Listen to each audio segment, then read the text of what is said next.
All right, strap yourselves in because for this deep dive, we're heading all the way to the Australian outback. Ooh, sounds exciting. But not just any time, though. Okay. We're talking 1988 Northern Territory. Wow, going way back. Picture this.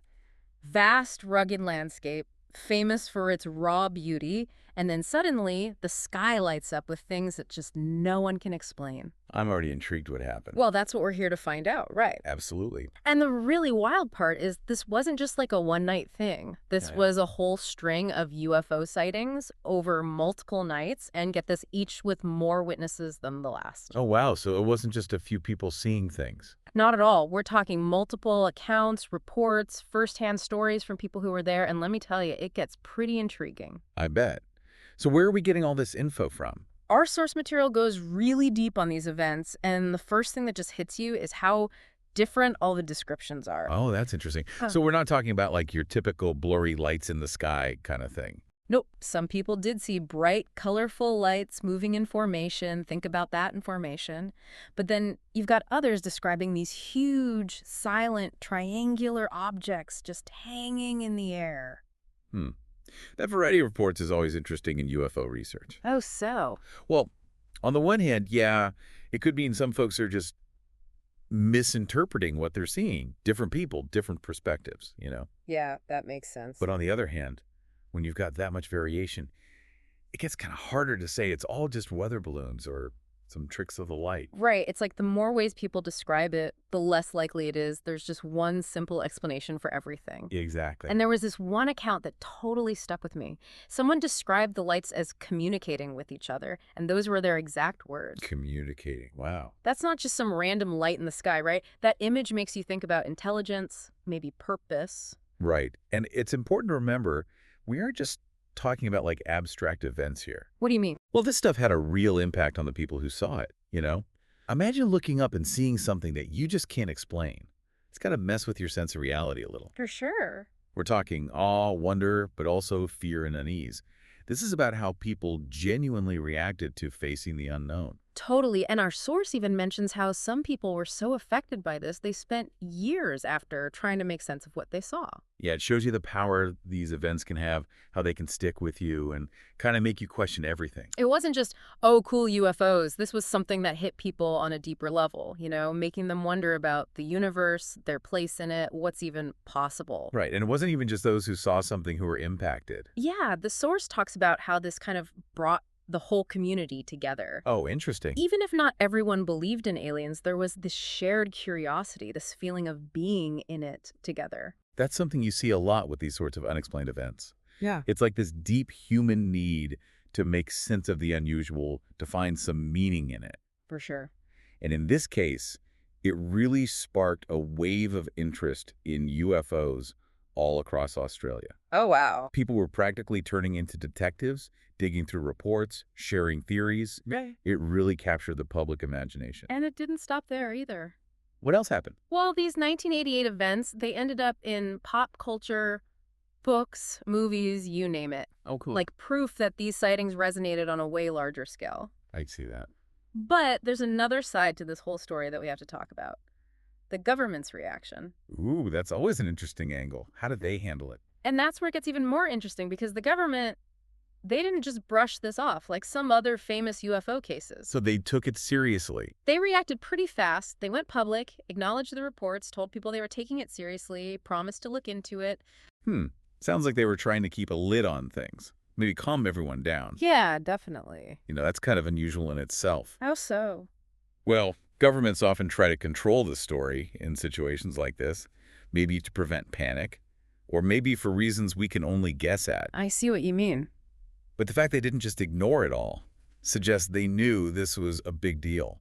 And it wasn't like everyone in the government agreed on how to handle it either. Really? Our source mentions there were definitely some differing opinions. Makes sense. Some officials were skeptical, others were pushing for a real investigation. So they were grappling with it internally, just like the public was. Exactly, and you can see that reflected in how the public reacted. Some folks were reassured by the government's statements, but others felt like, they weren't being told the whole truth. Right.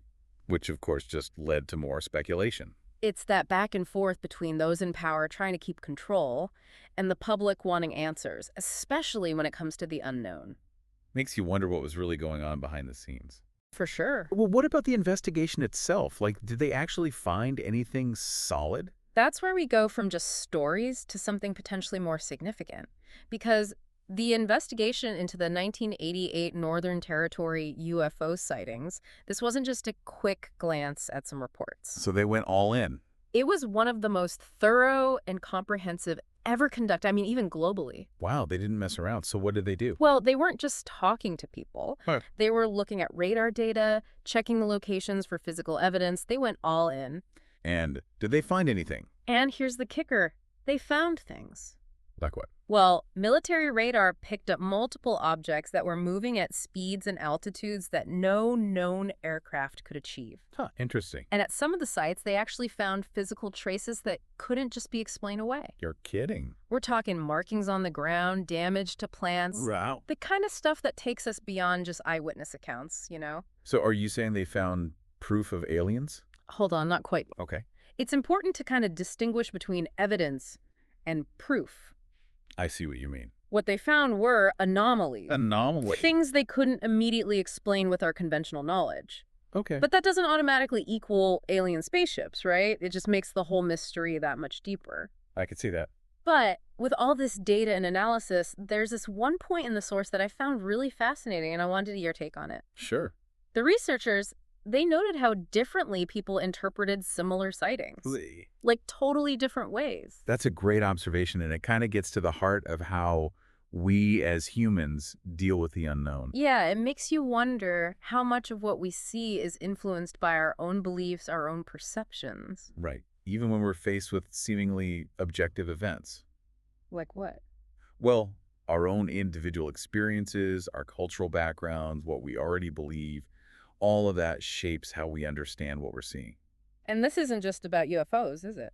Nope, not at all. This applies to, like, any unexplained phenomenon. Exactly. So you're saying even with, like, hard evidence, the truth can still be kind of subjective. It reminds us that reality, at least how we experience it, is filtered through our own unique lens. That's kind of blowing. And that lens is shaped by our beliefs, our expectations, our cultural background, even our mood at the time. Wow. So even if we had, like, crystal clear video footage of a UFO, people's interpretations of that footage might still differ based on their own personal biases. It's definitely possible. Yeah. And that's why critical thinking is so important here. What do you mean? We need to be aware of our own biases, be open to different perspectives, question our assumptions, and really approach these topics with, like, a healthy dose of skepticism. Okay, so we can't just take everything we see or hear at face value. We have to engage with it critically, consider different viewpoints, and be willing to, change our minds when new information comes up. That's the core of scientific inquiry, and it's especially crucial for navigating something as complex as UFO research. This is already incredible. But we're just getting started. There's more. In part 2 of our deep dive into the 1988 Northern Territory UFO Encounters, we'll explore the lasting impact of these events and what they might tell us about our place in the cosmos. I can't wait. Welcome back to our deep dive into the 1988 Northern Territory UFO Encounters. We've talked about the sightings, the impact they had on people who were actually there, the government's reaction. And that incredibly thorough investigation. But now let's shift gears a bit Yeah. and talk about the kind of lasting legacy of these events. The legacy. Because 1988, this wasn't just some, like, flash in the pan. Right. It was a real turning point, I think, something that re-energized interest in UFOs, not just for the public, but also for scientists and researchers, too. You're right. These encounters sparked new research initiatives, collaborations between scientists who wanted to understand these phenomena from a fresh perspective, Our source even mentions that before 1988, UFO research was often seen as, well, kind of fringe science. Yeah, it lacked credibility. Exactly, but these events, with all the evidence and documentation, it kind of forced people to take it a bit more seriously. It became much harder to just dismiss UFO sightings as fantasy or, overactive imaginations. Right. The Northern Territory encounters, they brought a new level of seriousness and rigor to the field, and I think that impact is still felt today. I agree. And it's not just about spaceships and aliens, What do you mean? Well, these events also give us this unique way to look at human psychology, how we as individuals and as a society deal with the unknown, the things we just can't explain. That's a really crucial point, because whether or not you believe in extraterrestrial visitors, the way people reacted to these events, the emotions they felt, the stories they told, how it even changed their lives, that's all real, and it's so valuable for just understanding what it means to be human. So while some people might just focus on the what of these encounters, what were those lights exactly, these events also make us think about the why and the how. Why in the hell? Like, why do we react the way we do? How do our beliefs shape what we see and experience? Exactly, and that's where things get even more interesting. How so? Well, if we think about those conflicting accounts from witnesses, some seeing triangular objects, others seeing lights in formation, it really highlights the subjective nature of perception. It's like how two people can watch the same movie and come away with totally different interpretations, right? Exactly. So you're saying that even when multiple people witness the same event, what they take away from it can be completely different. Absolutely. It reminds us that reality, at least how we experience it, is filtered through our own unique lens. Okay, and that lens is shaped by our beliefs, expectations, cultural background, even our mood at the time. Right. Wow, that's pretty Yeah, deep. it is. So even if we had like crystal clear video footage of a UFO, people's interpretations of that footage might still differ based on their own personal biases. It's definitely possible, and that's why critical thinking becomes so important. Well, we need to be aware of our own biases, be open to different perspectives, question our assumptions, and approach these topics with a healthy dose of skepticism. Okay, so we can't just take everything we see or hear at face value. We have to engage with it critically, consider multiple viewpoints, and be willing to change our minds when new information comes up. That's the core of scientific inquiry, and it's especially crucial for navigating something as complex as UFO research. This deep dive has been a whirlwind of information and insights. You have. But despite all the research, the analysis, the evidence, we still haven't answered the biggest question. What were those lights in the sky above the Northern Territory in 1988? That, my friend, is the million-dollar question. So are we just left with speculation then? Not necessarily. We have evidence, data, eyewitness accounts, but connecting all the dots and coming up with a definitive answer, well, that's still elusive. Okay, so, like, what are the possibilities? Was it mistaken identity, some kind of weird weather phenomenon, something else entirely? All of those options are on the table. Some researchers point to possible explanations like unusual weather patterns, meteor showers, even secret military aircraft. But those explanations don't seem to cover the more complex sightings, like the lights appearing to communicate or those massive triangular objects just hovering silently. That's true. So for many, the possibility of something truly extraordinary, something beyond what we currently understand, remains a really tantalizing possibility. I think so. It's like the deeper we dig into these events, the more questions we end up with. But that's what makes this topic so compelling, isn't it? What do you mean? That sense of mystery, the unknown, the chance that there's something groundbreaking out there waiting to be discovered. I can see that. The 1988 Northern Territory UFO Encounters, they remind us that there's still so much we don't understand about our universe. Yeah.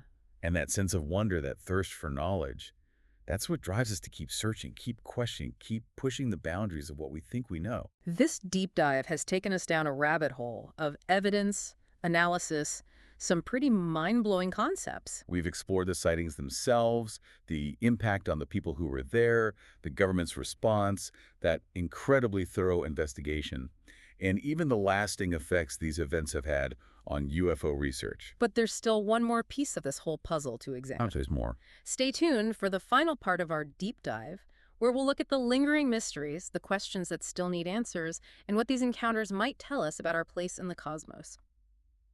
Okay, we're back. And ready to wrap up our deep dive into the 1988 Northern Territory UFO Encounters. You know, I'm honestly still processing everything we've learned. It's been a lot to take in. But no, now we're at the most intriguing part, I think. Oh, you The mean? mysteries that still remain even after all that. Because even with all the evidence and analysis, there's still this, big question mark hanging over it all. What were those lights and why the Northern Territory? It really is the core question. Hmm. And we have compelling evidence, we have interesting data, so many different eyewitness accounts, but it doesn't add up to one simple answer. Right, and our source makes a good point that despite all the explanations out there, Like what? strange weather, secret aircraft, people just misinterpreting things, none of it completely accounts for how complex and consistent these sightings were. It's true. Not all of it fits neatly into those explanations. So let's just go there for a minute. Okay. If we entertain the idea that these lights weren't just misidentified planes or weather balloons, what does that tell us? About us, I mean. About our place in the universe. Exactly, because if we're not alone, if there are other intelligent beings out there and they're visiting us, it challenges everything we thought we knew. About ourselves, our history, our place in this vast cosmos. It's a lot to think about. It opens up so many possibilities. Exciting and maybe a little unsettling. But thinking back to the 1988 encounters, there's another mystery that I find really fascinating. What's that one? Why did people react so differently to these lights? That is a really interesting aspect of this whole thing. You'd think everyone would have like the same reaction to something that unusual. Right, but our source emphasizes how these encounters were filtered through each person's perception, their beliefs, their background, their culture. It's almost like the lights themselves were this blank slate, and people just projected their own hopes and fears onto them. It really speaks to the power of the human mind and how it shapes our reality, even when we can't explain something. So where does that leave us? We have evidence that something out of the ordinary happened back in 1988. We have theories, but no definitive answers. And we have that ever-present human element, the awe, the fear, the mystery, and our search for meaning in all of it. It's a lot. And maybe that's the most profound takeaway from all of these events. Remind us that there's still so much we don't understand. About the universe, about ourselves, about everything. And that sense of wonder, that thirst for knowledge, that's what keeps us searching and questioning and pushing the boundaries of what we think we know. So after diving deep into this with us, do you look up at the night sky with more wonder now or maybe a little apprehension? Maybe both. I think wherever you stand on the whole UFO question, one thing's for sure, the 1988 Northern Territory Encounters are a testament to the power of mystery. They make us confront the limits of what we know. Question our assumptions and embrace the possibility that there's still so much out there waiting to be discovered. Well, thanks for joining us on this deep dive, and until next time, keep looking up, keep asking questions, and keep exploring the vast and incredible unknown.